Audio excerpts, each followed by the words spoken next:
Welcome to This Explainer. Let's jump right in with a pretty uncomfortable question. When a business makes a promise to you and that promise completely fails, who actually carries the risk? You know, the next big leader in your industry might not actually have the best product. Instead, they might just have the best answer to that one specific question. Most companies out there compete on features or price or maybe speed. But today, we're going to break down a totally new standard that competes on something much deeper, and that is regret. We'll explore exactly why a negative price ultra guarantee isn't just some clever, stronger offer, but a structural shift that can literally split markets wide open. Here is the core thesis we'll be looking at. The innovation is not the product. The innovation is who carries the risk. I really want you to let that sink in for a second. We are so conditioned to think that winning a market means building a flashier product or just slashing prices. But buyers are silently calculating something else entirely. When they're comparing their options, they are calculating risk. They're constantly asking themselves, okay, what happens if I pay for this and I end up regretting it? Changing the answer to that specific question is where true category innovation actually happens. So to understand how markets split into new categories, we first have to look at the basic structure of what buyers actually want. Think of a market like a giant tree. The very base of that tree, the trunk, is the fundamental problem a buyer needs solved. Listen, people don't wake up wanting to buy a course or a consulting service or a new software tool. What they actually want is simply a desired result with absolutely zero regret.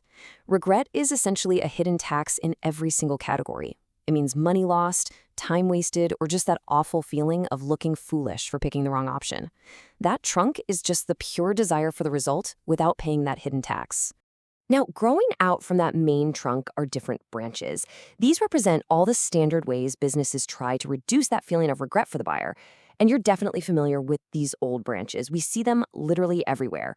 We lean on reviews and testimonials to build up social proof. We offer free trials or temporary discounts to lower the barrier to entry. We throw out money-back guarantees or big performance promises to try and reassure people. Now, these are all perfectly natural attempts to make the buyer feel a bit safer, but while they're incredibly common, they do have a major flaw. And that brings us to the fatal flaw with these existing branches. Because despite all that reassuring marketing language, most of these setups still leave the final bottom line risk squarely on the shoulders of the buyer. Think about how a standard guarantee works. The buyer still has to hand over their money first.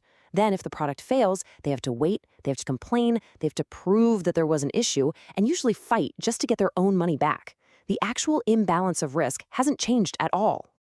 But now, watch what happens when we diverge into a completely new branch.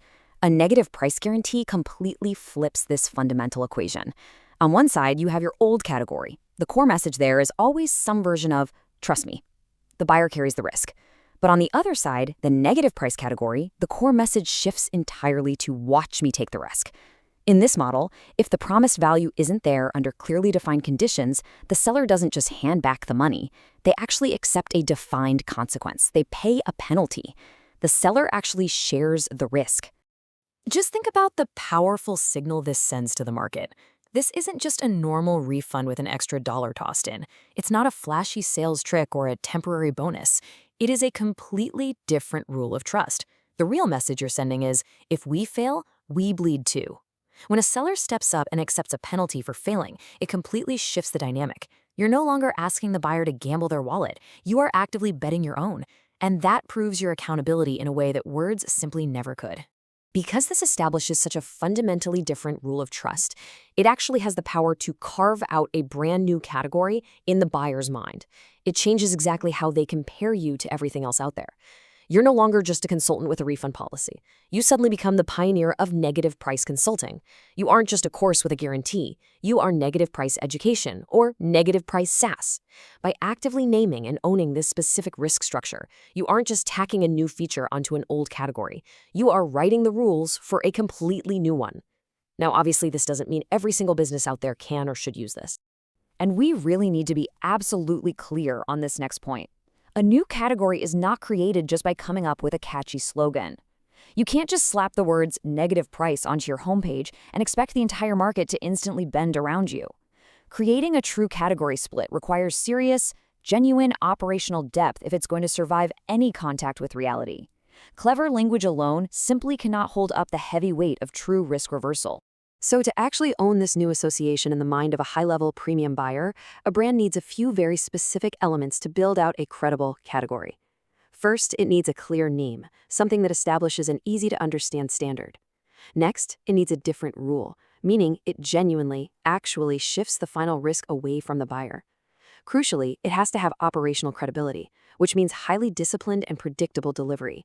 And finally, it requires consistent proof, meaning you can consistently deliver and measure real outcomes. Look, if you are missing that solid operational foundation, the name is completely meaningful. It is absolutely true that evolution rewards the first species to adapt.